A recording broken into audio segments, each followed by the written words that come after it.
ফাঁসির ৪৮ ঘন্টা আগে এক শেষ ইচ্ছা যা সব কিছু থামিয়ে দিল, যাকে মৃত্যুদণ্ড দেওয়া হয়েছিল এমন এক কয়েদিকে। যখন তার শেষ ইচ্ছা জানতে চাওয়া হলো, তখন সে এমন এক দাবি জানালো যে পুরো জেলে চাঞ্চল্য সৃষ্টি হলো। সে বলল, আমার শেষ ইচ্ছা হলো জীবনের শেষ রাতটা এক কুমারী মেয়ের সাথে কাটাবো, যে নিজের স্বেচ্ছায় আমার বউ হবে। মসজিদে ঘোষণা করিয়ে দিন, কোনো মেয়ে কি এর জন্য প্রস্তুত আছে? পুলিশ একে অপরের মুখের দিকে তাকাতে লাগলো। সত্যি কি তার এই ইচ্ছা পূরণ হতে পারে? সেই মেয়েটি কোথা থেকে আসবে? আর যদি বিয়ে হয়েও যায়, তবে সেই লাতে কি হবে? আমার নাম রেহানা আহমেদ। আমি 40 বছর বয়সী লেডি ইন্সপেক্টর। আমার জীবনের বেশিরভাগ অংশ আদালত, থানা এবং এই জেলের দেওয়ালের মাঝেই কেটেছে। আমি অসংখ্য মুখ দেখেছি, কিছু নরম, কিছু কঠিন, কিছু নিষ্পাপ দেখতে, আর কিছু পাষাণ হৃদয়। কিন্তু কয়েদি নম্বর 917 অর্জুন, নাম পরিবর্তন করে আলিফ, আমাকে এক অদ্ভুত দ্বিধায় ফেলেছিল। তাকে সাধারণ অপরাধী বলে মনে হতো না। চোখে এক গভীর বিষণ্ণতা আর মুখে এক অদ্ভুত শান্তি, যেন সব বুঝেও চুপ করে বসে আছে। তার বয়স ছিল মাত্র 19 বছর। এই কথাটা আমার বুকে তীরের মতো বিঁধত, যে ছেলেটি এখনও দুনিয়াকে ভালোভাবে দেখেনি, তাকে এখন দুনিয়া থেকে বিদায় নিতে হবে। সে কমই কথা বলতো। আমার বারবার ইচ্ছে হতো জিজ্ঞাসা করি, আলিফ, তুমি এমন কী অপরাধ করেছ যার শাস্তি মৃত্যুদণ্ড? কিন্তু তার মুখে ছড়িয়ে থাকা হতাশা আমার ঠোঁট সেলাই করে দিত।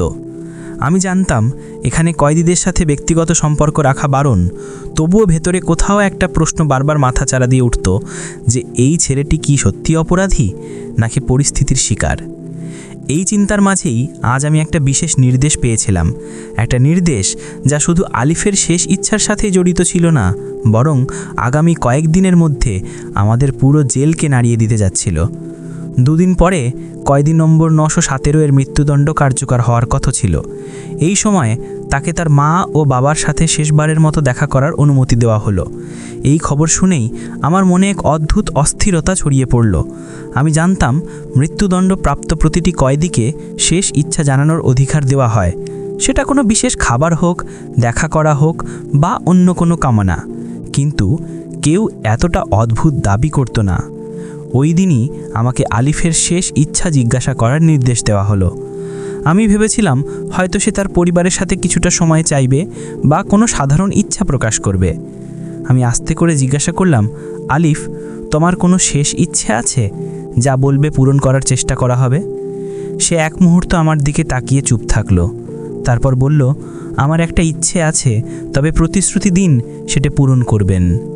আমি তাকে এসপি সাহেবের কাছে নিয়ে গেলাম। এসপি সাহেব নরম সুরে জিজ্ঞাসা করলেন, বাপু, তোমার শেষ ইচ্ছা কি?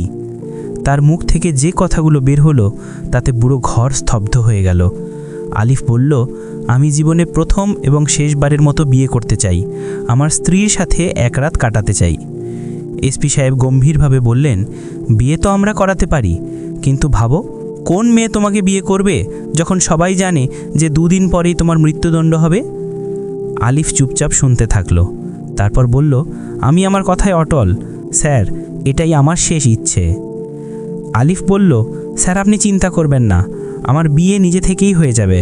শুধু আপনি একটা কাজ করুন, মসজিদে ঘোষণা করিয়ে দিন যে কয়েদি আলিফ শর্মা, নাম পরিবর্তন করে আলিফ, তার মৃত্যুদণ্ড কার্যকর হওয়ার আগে একদিনের জন্য বিয়ে করতে চায় কোনো এমন নারীর সাথে যে নিজের স্বেচ্ছায় তার স্ত্রী হবে। এসপি সাহেব বললেন, ঠিক আছে, ঘোষণা করিয়ে দিচ্ছি, তবে আমাদের বিশ্বাস কোনো নারী আসবে না এমন শর্তে আর কেই বা বিয়ে করবে। ওই সন্ধ্যায় জেলের কাছাকাছি মসজিদ থেকে ঘোষণা শোনা গেল, কিন্তু আমাদের সবার বিশ্বাস ছিল কেউ আসবে না। কিন্তু ঘোষণার মাত্র 1 ঘন্টা পর এক সিপাহী হাঁপাতে হাঁপাতে আমার অফিসে এলো। ম্যাডাম, জেলের গেটে বিয়ের পোশাকে একজন মেয়ে দাঁড়িয়ে আছে, আর তার সাথে একজন পণ্ডিতজিও আছেন। এসপি সাহেব আর আমি দুজনেই অবাক হয়ে গেলাম। আমরা তাড়াতাড়ি বাইরে বের হলাম তো দেখলাম 17-18 বছরের এক নরম সরম মেয়ে। সে লাল পোশাকে সজ্জিতা, কিন্তু মুখে এক অদ্ভুত শান্তি ও দৃঢ়তা। তার সাথে এক বয়স্ক পণ্ডিতজি। পণ্ডিতজি জানালেন, সাহেব, এই মেয়েটি নিজেই আমার কাছে এসেছিল। সে বলল সে আলিফ শর্মাকে বিয়ে করতে চায়। আমি অনেক বুঝিয়েছিলাম, মা, সে মৃত্যুদণ্ডপ্রাপ্ত কয়েদি, কেন নিজের জীবন নষ্ট করছো? কিন্তু সে মানেনি। বলল, এটা আমার নিজের সিদ্ধান্ত, আমি তাকে সত্যিকারের ভালোবাসি। আইন অনুযায়ী কয়েদির শেষ ইচ্ছা পূরণ করতে হতো, তাই আমরা অনুমতি দিলাম। জেলের অফিসে তাদের বিয়ে হয়ে গেল। বিয়ে শেষ হবার পর আলিফ মুচকি হেসে বলল, এবার ওয়াদা অনুযায়ী আমার স্ত্রীকে আমার কাছে পাঠিয়ে দিন, আমি তার সাথে কিছু কথা বলতে চাই, মাত্র এক রাতের ব্যাপার। এসপি সাহেব নীরব সম্মতি জানালেন। আমি সেই নববধূকে আলিফের সেলে পৌঁছে দিলাম, দরজা বন্ধ করে বাইরে চলে এলাম। রাত গভীর হতে থাকলো। হঠাৎ জেলের পরিবেশ এক চিৎকারে কেঁপে উঠল।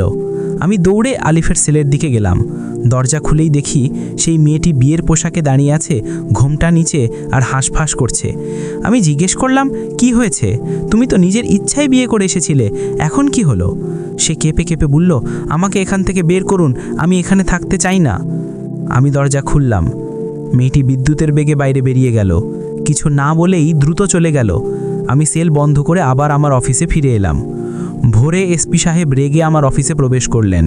ইন্সপেক্টর রেহানা, এক্ষুনি যান এবং দেখুন আলিফ কোথায়। আমি দ্রুত আলিফের সেলের দিকে গেলাম। ভেতরে আওয়াজ দিলাম, কিন্তু কোনো সাড়া এলো না। আমি জানালা দিয়ে উকি গেলাম। ভেতরে একজন পুরুষালী পোশাকে দেওয়ালের পাশে শুয়েছিল। আমি দরজা খুলে এগিয়ে গেলাম। যখনই সেই ব্যক্তিকে সোজা করলাম, আমার পায়ের তলা থেকে মাটি সরে গেল। এ তো সেই মেয়ে যে গতকাল বধূ সেজে এসেছিল। এখন সে আলিফের পোশাকে বেহুশ পড়ে আছে। এসপি সাহেব দৃশ্যটা দেখে গর্জন করে উঠলেন, এ কি তামাশা? আলিফ কোথায়? আপনার অসাবধানতা জেলের পুরো ব্যবস্থা নাড়িয়ে দিয়েছে। একজন মৃত্যুদণ্ডপ্রাপ্ত কয়েদি পালিয়ে গেছে। আমরা সবাই বুঝতে পারলাম যে আলিফ এমন একটি চাল ছেলেছিল যা আমাদের অন্ধ করে দিয়েছিল। সে বধূর পোশাকে জেল থেকে পালিয়ে গেছে, আর এই মেয়েটি হয়তো তার সঙ্গী, জেনে বুঝে তার জন্য আত্মত্যাগ করেছিল। যখন মেয়েটি জ্ঞান ফিরে পেল, সে আত্মবিশ্বাসী সুরে বলল, আপনারা আলিফের সাথে অবিচার করেছেন, সে মৃত্যুদণ্ড পাওয়ার যোগ্য ছিল না। এসপি সাহেব কঠোরভাবে আদেশ দিলেন, আলিফকে এক্ষুনি খুঁজে বের করো। যদি আমরা তাকে ধরতে না পারি তবে ফল ভয়াবহ হবে। আমি মেয়েটিকে কঠোর সুরে বললাম, শোনো মেয়ে, এবার তোমাকে প্রশ্ন করা হবে। যদি তুমি সত্যি না বলো তবে পরিণতি ভালো হবে না। সে বলল, আমি আলিফ সম্পর্কে সব সত্যি বলবো।